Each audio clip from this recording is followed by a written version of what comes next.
A woman is torn between her second husband and son and thinks a bonding trip will improve things for the family. A string of nightmares grips her when the stepdad takes the boy fishing and doesn't respond to her phone calls. Linda cleaned the kitchen counter again and again and again. This was the 5th time she ran the wiping cloth on the countertop and stared at her reflection on the gleamy metal surface. She didn't look pretty. She looked terrible, old even, and her face was etched by wrinkles of worry that no woman deserved in her 30s. This is not how Linda had always been. She used to be pretty and bright and chirpy. She wanted to take life as it came without a single worry. But lately, everything had been going wrong. Her marriage was wrong. Her neighbors were wrong. Her life, her very existence, was wrong. How could she go on when everything was so messed up? Linda was lost in her thoughts when she suddenly heard the doorbell. She didn't want to answer, but whoever he or she was adamant about meeting her and kept ringing the bell. Linda marched to the door and was met by an older woman. The frail figure was her neighbor, who had been helpful to her when she first moved to the area with her second husband, Jake. Tilly was a good woman, so Linda had to welcome her inside. "How are you doing, darling?" the older lady asked. "I didn't disturb you, did I?" "Oh no, you didn't," Linda said quietly. "I really feel like I could use some company, Tilly. Come on in, I'll get you some tea." Linda made chamomile tea and found herself discussing her life with Tilly yet again. It had become a ritual since she moved to this neighborhood. Tilly had been Linda's shoulder to cry on whenever she felt upset or sad. "I wanted to talk about your son," Tilly said. "Tom is going around the neighborhood complaining about Jake. And you know how people can be, hon, cooking up stories that aren't true. But hang in there. I'm sure things are very different at home." "I don't know if I should blame them," Tilly, Linda said. "It's not like they're all wrong. Who knows, maybe they're right. I don't think I know my husband anymore." Linda had never been so worried about something. She was the happiest when she married Tom's dad. But her first marriage had crumbled in an instant when she found her husband with a pretty brunette in her bedroom. After ending the first unsuccessful marriage, Linda had decided she was better off without a man, until she met Jake at a pub. He was loving and caring and accepted Tom as his son. Sometimes there is more to a person than meets the eye. While Tom had reservations and didn't like Jake, Jake had left no stone unturned in trying to be a good father. At least, that's how he had always been in front of Linda. But recently, Jake and Tom were becoming more distant, and Tom had once yelled at Jake, saying he hated him. Linda had cried that night, thinking her married life would crumble again, but Jake had wrapped his arms around her lovingly and consoled her. "We're going to be fine, babe," he had whispered while holding her close. "Tom didn't mean that, I know. He's just having a hard time accepting me as a father." That's how loving and caring Jake was. How could Tom hate him? Something had to be very wrong with the world if Jake turned out to be a bad person, Linda thought. But your life can't just be about your husband and child, honey. You are young and have your whole life ahead of you. Please take care, and you must know I'm just 2 doors down, Tilly said as she left. Now alone, Linda found herself trapped in her thoughts again. She had to cook the pasta sauce twice for dinner because she burned it the first time, wondering what if Jake was actually an awful man and just pretending to be a good father. Linda was very, very worried that night, and Jake noticed that. "What's wrong, babe?" he asked. "Nothing," she said quietly. "Just the house chores and other things." "Have you thought about returning to work?" he asked. "I know you love being at home and doing the best for us, but I want you to grow in your career, Linda, and I know you want that too." "I think you and Tom need me more than ever," she said. "You know how things have been, and Linda couldn't hold back her tears and cried into Jake's shoulders again, telling him she was worried about everything. "I don't know how to make things better. I was thinking about a bonding trip, but I don't know if Tom—" "Hey, Linda," Jake said. "That's a brilliant idea. I'd love that." "You think Tom would agree?" she asked. "He hates you, and I think he'll start hating me too." But surprisingly, Tom agreed to the weekend trip to the woods and was even excited. "That sounds cool, Mom," he said. "I'm up for it." "Whoa. Linda gasped. "I'm happy. I'm really happy. I thought you wouldn't like it." "Is Jake coming with us?" Tom asked then, and her heart shuddered. "Yes," she said, "he is. He's your father." "Why don't you call him Dad, honey?" "Yeah, whatever. I don't care," Tom said. "I'm actually looking forward to the trip." So that weekend, Tom, Linda, and Jake loaded their backpacks in their car, and off they went to the woods. Jake tried to initiate a conversation with Tom and asked, "So Tom, have you ever gone fishing?"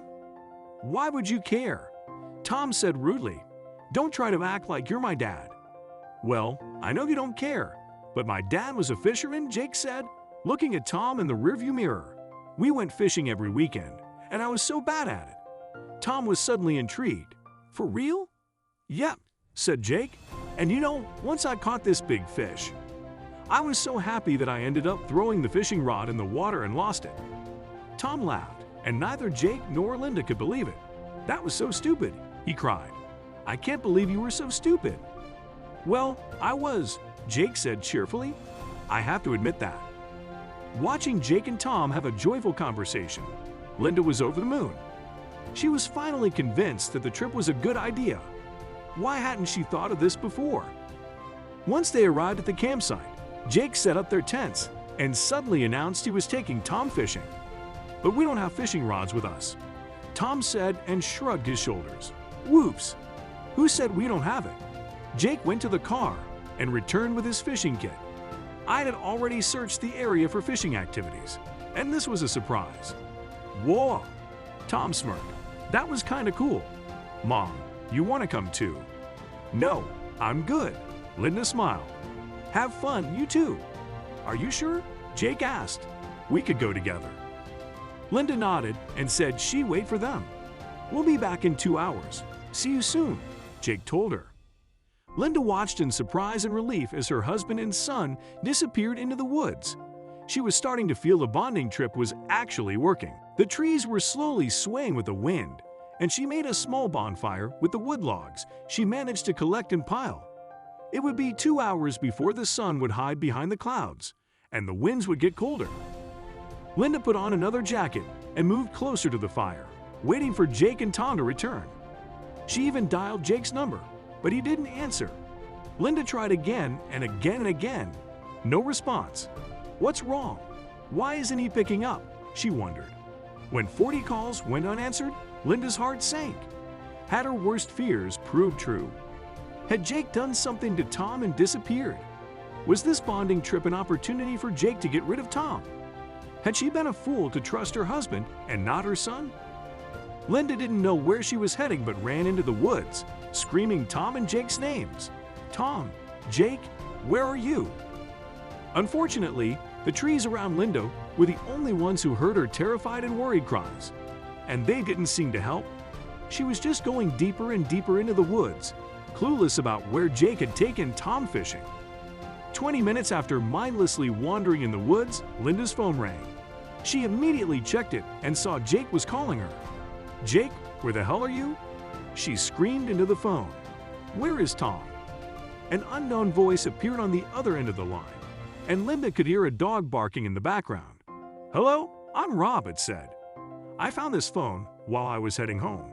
I don't see anyone around." "Rob, this is my husband's phone." Linda cried. "I'm Linda. Where did you find it?" "Do you know the old oak tree? Nobody comes here because it's a remote location." I was surprised to discover an unlocked phone. I dialed the most recent contacts, hoping to find the owner. "Good, Rob, good, thanks, but I don't know what oak tree you're talking about. I'm in the forest, and I'm lost. I don't know the way out." "Oh dear, is it?" She could hear the man sigh. "Fortunately, I've spent my entire life in this forest, so I can direct you to where I am. You'll notice some colored flags on the trees. Do you happen to see any around you?" Linda looked around and found something on the tree right in front of her. "Yes," she said, "I do. It's yellow. A yellow flag." "Oh, you're almost here. Take the first right." Linda didn't know that she should have trusted this man, who claimed to be guiding her. But something was better than nothing. So she followed his directions and soon met an older man with a grizzly beard and a wild dog. "You must be Linda," he said. "I'm Rob, and this is Tyson. We can use his help to find your husband." "Yes, please," Linda cried. "I'm so grateful, Rob. Please. I'm so worried about my husband and son." "Don't worry," Rob said. "Tyson should help us. Hey boy, do you know where we could find this foam's owner?"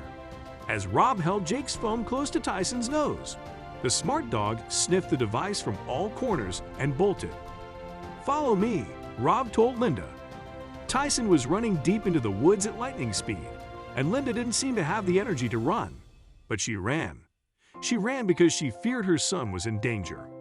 Tyson stopped near a tree, and Linda noticed beneath it on the grass lay Tom's empty backpack. Her eyes welled up with tears as she remembered how excitedly Tom had packed it. "Oh, Tom, where have you gone? I'm sorry for leaving you alone. I shouldn't have," she sobbed as she hugged his backpack. Right then, a sharp voice from behind distracted Linda, and she turned around to see Jake. Linda jumped to her feet and wanted to hug him, but she couldn't. She was shaking in fear as Jake got closer, and she noticed his shirt was stained with blood. "Linda, oh, I'm so sorry," he began. "Where is my son?" she screamed, taking a step back, still shaking in fear. "What did you do to Tom? And those stains? That's blood, isn't it?" "Linda, listen to me," he said, approaching her. "We had to help." Before he could finish his sentence, Tom came running towards Linda. "Mom, you won't believe what happened. Jake is so cool," he cried, and Linda sank to the ground in shock, her arms wide open to embrace her son. Her knees suddenly felt weak, and a strange relief filled her heart. "Tom, my boy." Linda burst into tears as she hugged him, unable to believe her son was in her arms. He was safe. Jake had not harmed him. "Mom, Jake just helped a woman give birth, you know. He's amazing, Mom." Jake then told Linda about how he and Tom had met a couple on their way back to the tent. The woman was pregnant and went into labor, and her husband was very worried. Jake was a paramedic in the Army and helped the woman with childbirth. The baby was born safely before the medical staff could locate them in the woods. That's why Jake's shirt was stained crimson red. Unfortunately, he didn't know where he had dropped his phone, so he couldn't reach Linda.